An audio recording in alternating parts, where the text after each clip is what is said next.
CBN Saúde. Oferecimento: Laboratório São Camilo. Ciência em benefício da vida.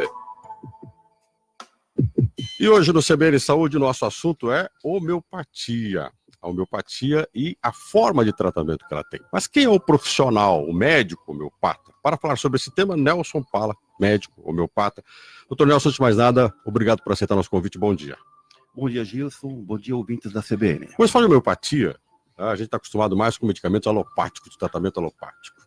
E o médico homeopata? Como é que ele se forma? Como é que é a qualificação de um médico para trabalhar com homeopatia? O médico homeopata, antes de tudo, ele tem a mesma formação médica, passa pela escola de medicina, ele se forma, se gradua em medicina, apto a atender como clínico, a gente fala geral, mas é clínica médica e pediatria também, embora ele não tenha os títulos desses títulos, mas ele tem essa formação. A partir daí, ele vai fazer a sua especialidade em homeopatia, que são 2 anos também, como tem especialidade em cardiologia, pediatria, uma série de outras especialidades. Então a homeopatia é uma continuidade da própria graduação em medicina. Sim, é realmente nesse nível. E o médico homeopata, a partir daí, ele tem todo o procedimento normal, como qualquer médico, porque antes de tudo, antes de ser homeopata, ele é um médico. Então o processo todo de anamnese, isto é, a colheita da história do paciente, a pedir de exames quando necessário para ter uma boa elucidação diagnóstica. Então, todo esse procedimento é feito com o maior rigor possível também. Somente a partir daí o que vai diferir é a forma de tratar, que é o processo final do procedimento. Para que a gente possa entender, você tem um médico que se forma em medicina, depois ele vai ser cardiologista, vai ser pediatra. Ele é um médico homeopata, quer dizer, ele vai fazer uma pós-graduação. E aí ele tem uma especialidade de estudo para isso, para poder atender como homeopata. Especificamente para isso. Porque o que acontece? Vamos elucidar esse processo também. Há 2.500 anos, o pai da medicina, Hipócrates, estabeleceu 2 princípios da arte de curar. Os contrários, curem-se pelos contrários, que é o que nós chamamos de alopatia, que são os antibióticos, inflamatórios, perfeito. E os semelhantes, curem-se pelos semelhantes, que é realmente, ele dizia o quê? Toda aquela substância, o que ela pode produzir, ela também pode curar. Então, esse é o princípio da homeopatia. Logicamente que não vamos pegar uma droga e dar para o paciente. Existe toda uma técnica de preparação para que se torne um medicamento homeopático. Ele é experimentado em N pessoas para descrever quais são os sintomas que ela apresenta. E, a partir daí, nós temos que achar no paciente os sintomas dele tem que ser o mais semelhante possível ao medicamento que eu quero utilizá-lo. Então, esse é o que difere realmente de um tratamento e outro. Próximo ouvinte entender, eu vou pensar assim, a gente tem você está lá mordido por uma cobra, você tem que usar o veneno da cobra para fazer um antídoto para poder curar isso. Não, isso seria a isopatia, como se fosse uma vacina, tratar pelo igual, não pelo semelhante. Entendi. Quando você fala semelhante, você fala na prática usar o organismo da pessoa em si para tratar da doença dela mesma. Vamos tentar dar um exemplo. Você, determinadas substância, tanto do reino mineral como vegetal ou animal, ele é experimentado em N pessoas sãs. Lógico, dentro do processo de diluição que a homeopatia utiliza, e a agitação não é só diluir, existe uma técnica de agitação que tenta liberar o princípio ativo do medicamento naquele solvente. Certo. Isso é experimentado em pessoas que vão descrever o que sente, desde a parte física, alterações de tipo de dor, sintomas, até alterações comportamentais. Percebe que muda o seu comportamento, passa a ser mais ciumento, passa a ter mais raiva, passa a ser colérico, enfim, N sintomas comportamentais que eles vão descrevendo que no efeito daquele medicamento ele vai sentindo.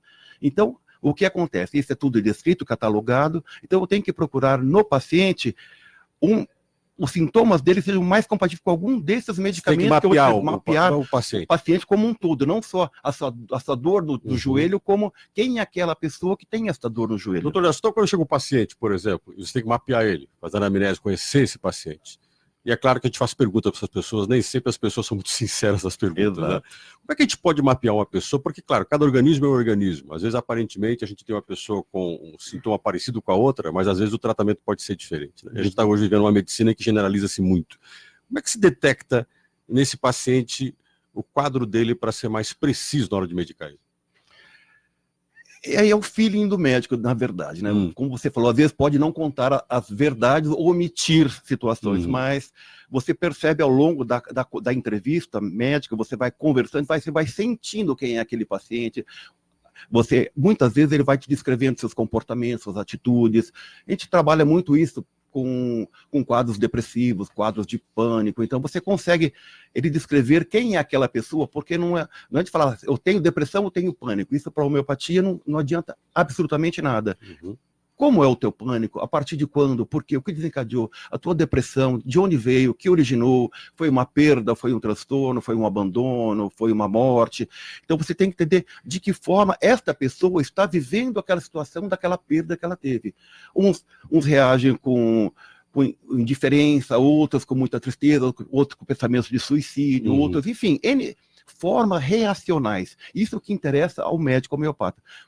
Para ele não interessa muito a situação, mas como a pessoa viveu ou está vivendo aquela situação, isso que é o mais importante para você procurar um medicamento que tenha aquela descrição do sofrimento do paciente. Não é simplesmente a pessoa fala assim, doutor, eu estou sentindo dor em tal lugar, tal lugar, tal lugar. Você tem que conhecer um pouco mais a pessoa para entender como é que aquela dor pode ser uma expressão de algo a mais do que simplesmente o que a gente vê, aparentemente, aquela superficialidade da dor. Por exemplo, só para entender, existe a dor, chega uma dor reumática.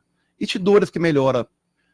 Por exemplo, chegou no reumatismo, eu tenho dor, meu reumatismo está aqui, eu estou com uma artrite. Ótimo, um antirreumático perfeito. Homeopatia, não. É uma dor, ela melhora com o tempo quente, tempo frio, piora. É uma dor que o movimento agrava, o movimento piora.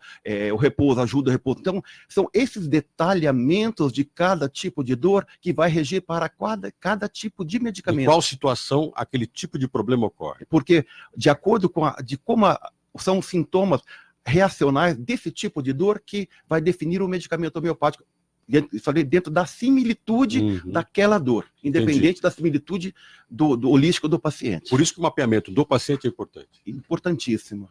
Agora, quando se fala desse mapeamento, porque é claro que um tratamento desse, conversar com o paciente, não é uma coisa muito simples. Às vezes é uma consulta e a pessoa chega e algumas pessoas são muito ansiosas, elas querem uma resposta, elas querem soluções rápidas. O que parece que a alopatia dá, aquela coisa... E se você não receitar o mesmo alopatia, não receitar o medicamento, a pessoa fica chateada com você. Porque, doutor, como é que eu saio daqui e o senhor disse que eu não tenho nada, né? E na homeopatia, como é que se faz? Como é que se trabalha com a ansiedade das pessoas de terem uma solução rápida para a sua doença? A primeira coisa é explicar qual que é a perspectiva, o que ele espera do tratamento. Porque se você coloca, eu quero tratar a minha depressão, síndrome do pânico, qualquer outra, eu quero resolver em 20 dias, mas você toma medicamentos há 20 anos. Então, o que acontece? Você tem que dar um tempo do teu cérebro, da tua mente se reorganizar para poder se libertar, se preparar e se reorganizar. Tem uma dependência química desse medicamento. Um quadro de uma asma brônquica. Mas olha, eu quero tirar minha crise em 6 horas, 5, 6 horas, como eu tiro com os antihistamínicos, com os corticoides, enfim, com os broncodilatadores. Perfeito, mas isso não impede daqui uma semana que no outro dia tenha outra crise. O medicamento homeopático também vai tirá-lo daquela crise e vai iniciar um processo de aumento de resistência, melhorar seu imunológico para que as próximas crises sejam cada vez mais fracas, mais suaves, mais espaçadas, para que gradualmente isso possa ser curado, o que é plenamente possível com o tratamento homeopático. Ou seja, na prática, o tratamento homeopático ele tem que trabalhar o organismo de uma forma geral. Quase sempre organismos nossos meio viciados, né, em medicamentos. Isso implica um tempo de transição entre um tratamento que a pessoa pode dar para uma doença alopática e homeopática. Sim. Uma coisa que eu sempre deixo muito bem claro aos meus pacientes. Medicamentos de uso contínuo, jamais eu tiro abruptamente. De acordo com o tratamento, o que pode ser possível, nós vamos retirando gradualmente. Que existem medicamentos, por exemplo, a pessoa tem um diabetes, tem qualquer outra doença crônica, uma hipertensão, você não pode tirar, você não pode ser tão simplista ou tão inconsequente e tirar abruptamente o medicamento e falar, a partir de agora só homeopatia. Não, você pode trabalhar juntamente, mesmo medicamentos, pessoas que tomam os seus antidepressivos ao longo de muitos anos, jamais você pode parar, porque tem o efeito rebote. Então você tem que devagarinho, conforme a pessoa vai melhorando, você vai desmamando, vai retirando gradualmente os medicamentos para que a pessoa tenha uma segurança naquele procedimento. No CBN Saúde de hoje, estou conversando com o Nelson Paula, médico homeopata. Homeopatia é o nosso tema. E você pode participar agora nesse segundo bloco, perguntando ao Dr. Nelson, qualquer dúvida que você tenha, mande pelo WhatsApp DDD 44 998779550. Daqui a pouquinho a gente volta. Ricardo 456, fone 3261-7800 e Colchões Pro Relax.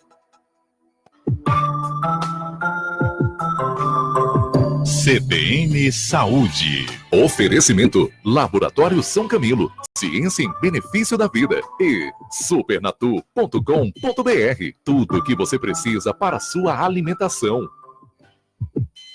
E hoje no CBN Saúde, nosso assunto é homeopatia. O médico, Dr. Nelson Pala, está aqui comigo. E no intervalo, eu estava conversando com o Dr. Nelson, e a gente estava falando sobre a questão de você criar a prevenção da homeopatia, né? Criar uma resistência, as pessoas serem mais imunes a certos tipos de problemas. E nessa conversa, eu queria retomar exatamente isso, Dr. Nelson, de que para que isso aconteça, as pessoas precisam se conhecer, e é claro que o médico conhecê-las também. Quando que as pessoas começam a ser remediadas, tratadas de um problema, e quando que elas começam a terem mais proteção e evitar ter novos problemas na homeopatia?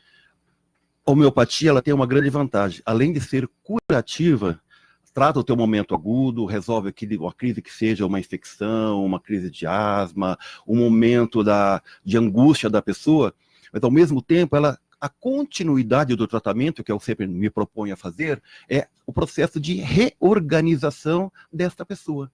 Reorganizar o sentido de um medicamento homeopático irá trabalhando para que ele consiga viver a situação de uma forma, um outro olhar, uma forma mais tranquila, que tenha uma forma de lidar com as situações tal que isso não gere um desequilíbrio nele. Por que nós adoecemos, na verdade, fisicamente, emocionalmente? Porque a partir dos estresses, situações que nós vivenciamos de embates diários, o nosso sistema imunológico, o emocional, o tensional, a primeira coisa que ele agride é o sistema imunológico.